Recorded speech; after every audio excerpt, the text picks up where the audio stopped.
Hello friends, welcome to my new video. आज मैं beet root यानी कि जिसको हिंदी में चुकंदर कहते हैं उसके सीड लगाना दिखाऊंगा और उसकी पूरी अपडेट मतलब हार्वेस्टिंग तक आपको मैं दिखाऊंगा।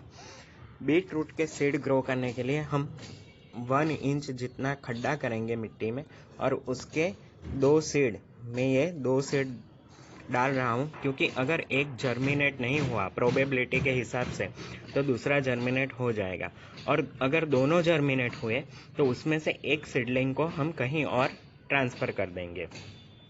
यहाँ पर हमने 2 सीड डाले हैं, उसके अगर हमें दूसरा साइड में लगाना है तो उसके बीच में हम 4 से 5 सेंटीमीटर का डिफरेंस रखेंगे, क्योंकि उसका जब ये ग्रो होगा बीट तो उसका तना यानी कि रूट बड़ा होता जाता है, तो उसके हिसाब से उसको स्पेस ज़्यादा चाहिए। और इसके सॉइल मिक्सचर मिट्टी की बात करें तो उसको पोरस यानी कि भुरभुरी मिट्टी चाहिए।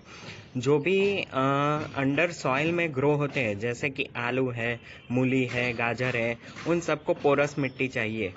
तो पोरस मिट्टी बनाने के लिए सेंड कंपोस्ट 30% सॉइल और 30% सैंड, उसमें हम इसको लगा सकते हैं, इसके सीड को। इससे मिट्टी अच्छी बनेगी और खाद पहले से ही हम 40% डाल देंगे तो हमें बार बार उसमें खाद देने की ज़रूरत नहीं है। सिर्फ आप 10 या 15 दिन के इंटरवल में इसको लिक्विड फर्टिलाइज़र दे सकते हो। अभी आप देख सकते हो, हम इसको मिट्टी से कवर कर देंगे और इसको पानी दे देंगे। जो हमने 2 सीड लगाए थे बीट रूट के, ये आफ्टर 10 डेज की अपडेट है कि जिसमें एक ही जर्मिनेट हुआ है सीड, दूसरा नहीं हुआ। ये सीड मैंने ऑनलाइन मंगवाए थे। कई बार ऐसा होता है कि सीड अगर पुराने हो जाते हैं तो उसका जर्मिनेशन रेट कम हो जाता है, तो दूसरा सीड शायद में भी थोड़े दिनों के बाद जर्मिनेट हो या फिर ना भी हो। लेकिन 2 जो सीड डाले थे उसमें से एक जर्मिनेट हो गया है। उसकी ये आफ्टर 10 डेज की अपडेट है। ये आप देख सकते हैं, मेरी 1 महीने और ऊपर 25 दिन की अपडेट है, जिसमें उसका बेस काफ़ी बड़ा हो चुका है। जो भी वेजिटेबल्स अंडर सॉइल ग्रो होते हैं उसका तना जैसे जैसे बढ़ता जाता है वैसे वैसे उसमें सॉइल भरनी पड़ती है, सॉइल चढ़ानी पड़ती है।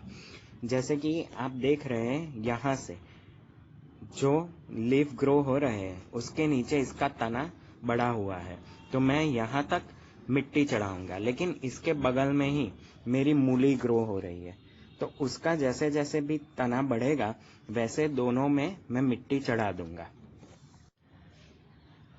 इसमें मैंने मिट्टी चढ़ा दी है। अभी उसका रूट बॉल बेस ज़्यादा बढ़ेगा, ज़्यादा फूड स्टोर करेगा और वो ज़्यादा मोटा हो जाएगा। ये मेरे बीट रूट की 95 डेज के बाद की अपडेट है, जो कि मिट्टी चढ़ाने के बाद भी उसका तना ऊपर बढ़ा हुआ दिख रहा है।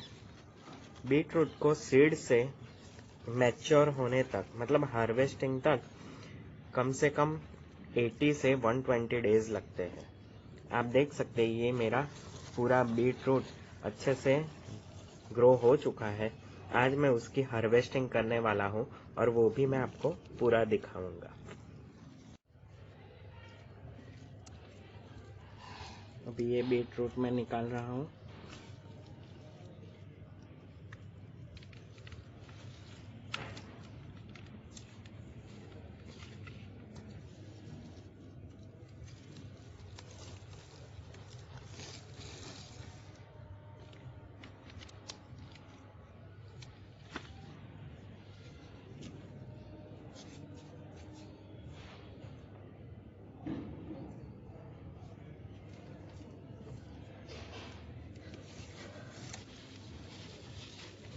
ये मैंने आज 3 बीट रूट निकाले हैं, बाकी अभी ग्रो हो रहे हैं।